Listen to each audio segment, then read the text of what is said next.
when measured along different direction in the same crystal, in the same crystal. So these solids are anisotropic in nature. So these solids are anisotropic in nature.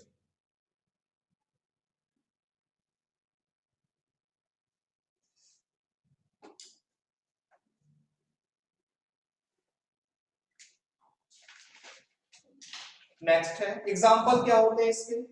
Example जैसे NaCl, ZnS, ठीक है, metals जितने भी होते हैं ये सभी इसके एग्जाम्पल्स सॉलिड के।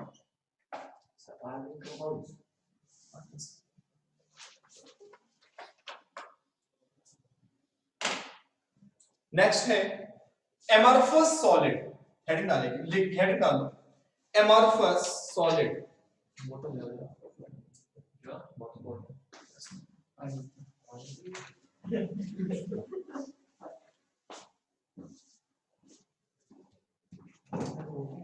एमॉर्फस सॉलिड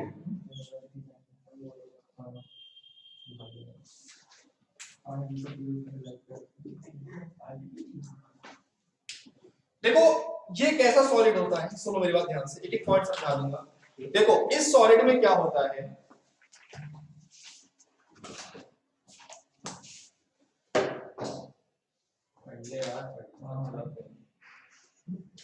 इस सॉलिड में जो कॉन्स्टिट्यूएंट पार्टिकल्स होते हैं उनका जो अरेंजमेंट होता है वो रेगुलर नहीं होता, इररेगुलर होता है।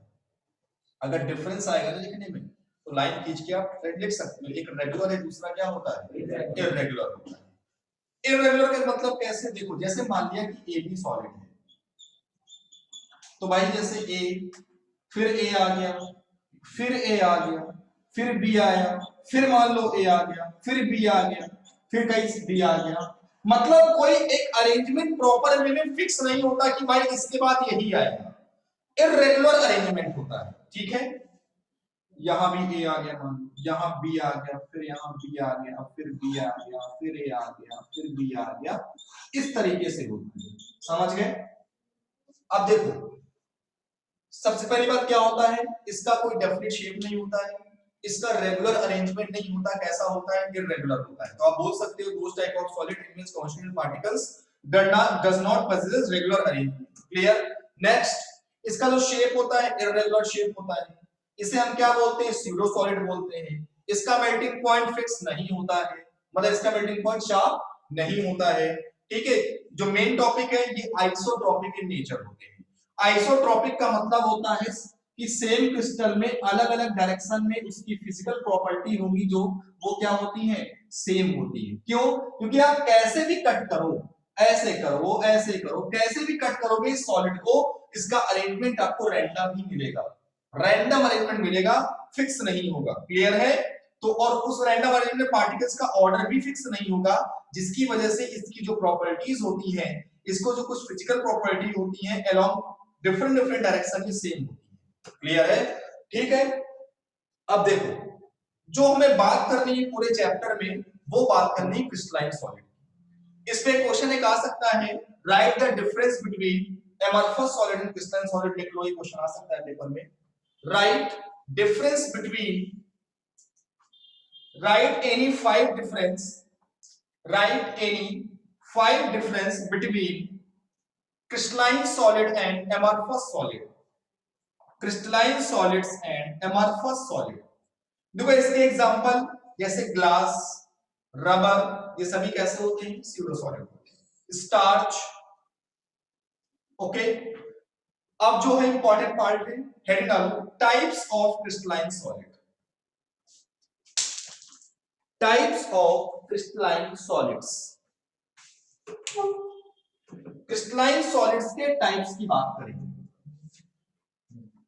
देखो माय डियर, क्रिस्टलाइन सॉलिड में भी 4 टाइप्स के होते हैं। कौन कौन से,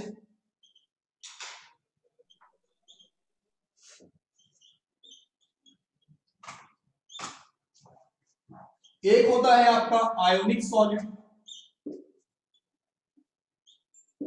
सेकंड होता है कोवैलेंट सॉलिड, थर्ड होता है आपका molecular solid, and last one होता है आपका metallic solid. Ionic solid, covalent solid, molecular solid and metallic solid. अब हम बात करेंगे सबसे पहले आयोनिक सॉलिड, हेडिंग डालेंगे आयोनिक सॉलिड। जैसा नाम वैसा रूप। आयंस मतलब वो सॉलिड जो किससे मिलकर बना होता है, आयन से मिलकर बना, जिसके कॉन्स्टिट्यूएंट पार्टिकल्स क्या होते हैं, आयंस होते हैं। ठीक है, मतलब कह सकते हैं the ionic solid which are made up of oppositely charged type of ions, जैसे A plus B minus। जैसे मान लिया एक AB सॉलिड है, तो उस AB सॉलिड में कौन कौन होगा, एक कैटायन और एक एनायन होगा, A plus and B minus होगा। समझ गए, आयनिक सॉलिड में क्या होगा, A plus and B minus, cation and anion होगा। क्लियर। अब बात ये आती है, जैसे मान लिया कि इनका अरेंजमेंट, अब देखो क्रिस्टलाइन है, इसका मतलब रेगुलर अरेंजमेंट होगा, एक कैटायन एक एनायन, एक कैटायन एक एनायन, इस तरीके से अरेंजमेंट होगा। देखो कैसे,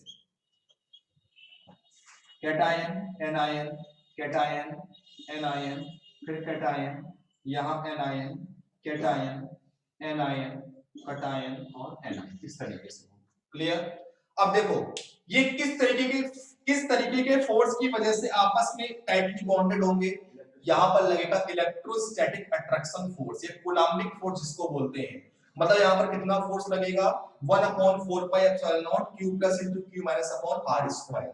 ठीक है, यहां पर जो ये हमारे आयंस जो सॉलिड बना रहे हैं, ये किसकी वजह से बना रहे हैं, कहां पर कौन सा फोर्स लग रहा है, वो कौन सा होता है, कूलम्बिक फोर्स होता है।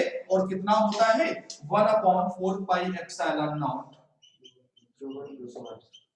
Q1 Q2 upon r square. बस यहाँ Q1 Q2 में क्या अंतर होगा, एक दोनों हमारे चार्ज कैसे होंगे, अपोजिट चार्ज होंगे। क्लियर। अब देखो इनके बीच बहुत ज्यादा फोर्स लगता है, तो अगर इन दोनों सॉलिड को, अगर इन दोनों को पार्टिकल्स को अलग करना होगा, इनको बॉयल या मेल्ट करना होगा, तो हमें ज्यादा टेम्परेचर देना पड़ेगा उनके बीच के फोर्स को ब्रेक करने के लिए। क्या करने के लिए, ब्रेक करने के लिए। अच्छा अब देखो ये इलेक्ट्रोस्टैटिक फोर्स ऑफ अट्रैक्शन की वजह से टाइटली बॉन्डेड है, ये फ्रीली मूव नहीं कर सकते। अगर फ्रीली मूव नहीं कर सकते तो कैसे होंगे, हीट और इलेक्ट्रिसिटी के क्या कंडक्टर होंगे, नहीं होंगे, ये इंसुलेटर होंगे। मतलब these are bad conductor of electricity and heat, क्योंकि जब तक आयंस या इलेक्ट्रॉन्स का फ्री मूवमेंट नहीं होता है तब तक इलेक्ट्रिसिटी जनरेट नहीं होती है। आई बात समझ में। एग्जांपल्स जैसे NaCl, MgO, ZnS वगैरह वगैरह ये होते हैं। NaCl, ZnS, MgO। क्लियर है। क्या हो सर गोल्ड तो होता है, सर गोल्ड तो होता है, वो एनोड पर स्टोरेज होता है। हाँ फिक्स नहीं होता उसका शेप। क्या क्वेश्चन था इसका, अब देखो फिर अब बात करते हैं कोवैलेंट सॉलिड। प्रज्ञा पेपर कैसा होगा,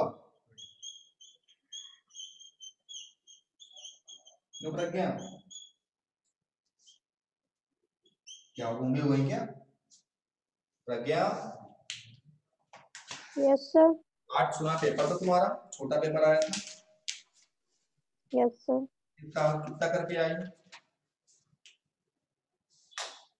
पेपर तो इजी दिख रहा है। 5 मिनट ना पूरा पेपर सॉल्व करा दूंगा, लास्ट में 5 मिनट ना कैसे मालूम पूरा करा दूंगा सब।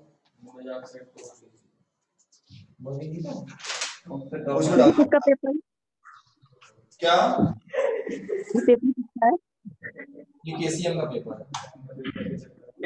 किसका है।